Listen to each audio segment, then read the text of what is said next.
বর্তমান রিলেশনে মেসেঞ্জারে দুজন দুজনকে স্বামী স্ত্রী বলা নিয়ে ইসলাম কি বলে? লাউ ঠেলা, এটা আবার কি মানে? কি রিলেশন আবার কোন রিলেশন? ইজ ইট হালাল অর হারাম? I have to know man. এটা কোন রিলেশন? এটা কি বয়ফ্রেন্ড গার্লফ্রেন্ড নাকি? ও, এর কাহিনীটা আমি বুঝাই, শোনো। স্টপ যুবকরা শোনো। কিছু কিছু যুবক দেখবা মেয়েদের সঙ্গে প্রেম করে, আছে না নাই? কিন্তু মেয়ে খুব সৎ ভদ্র পরিবারের মেয়ে।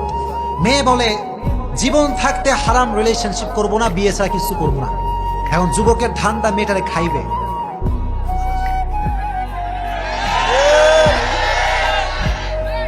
যুবক কয় শোনো যান, আকাশ সাক্ষী, বাতাস সাক্ষী, গাছ সাক্ষী, বলো কবুল। এবার কন, কবুল যদি কোনো মেয়ে পড়ে ফেলে আর বিয়ে যদি হয়ে যায়, তাহলে কি বিয়ের পরে ব্রেকআপ হয় নাকি ডিভোর্স হয়? বিয়ের পরে ব্রেকআপ হয় না ডিভোর্স হয়? যুবক কয় তোরে আমি ব্রেকআপ করলাম।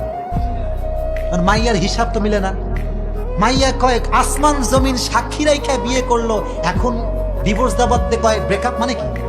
এখন মাইয়া শহর চলো, মাইয়া কয় আকাশ তুমি কোথায়, জমিন তুমি কোথায়, আমার সাক্ষীরা কোথায়? আর আকাশ কয় তোর 14 গোষ্ঠী ডাকলেও আমি আসতাম না। জমিন কয় তুই সারা জীবন ডাকলেও আমি সাক্ষী হিসেবে আসতাম না। কথা কোন ঠিক কিনা? এটা হচ্ছে ওই কাহিনী।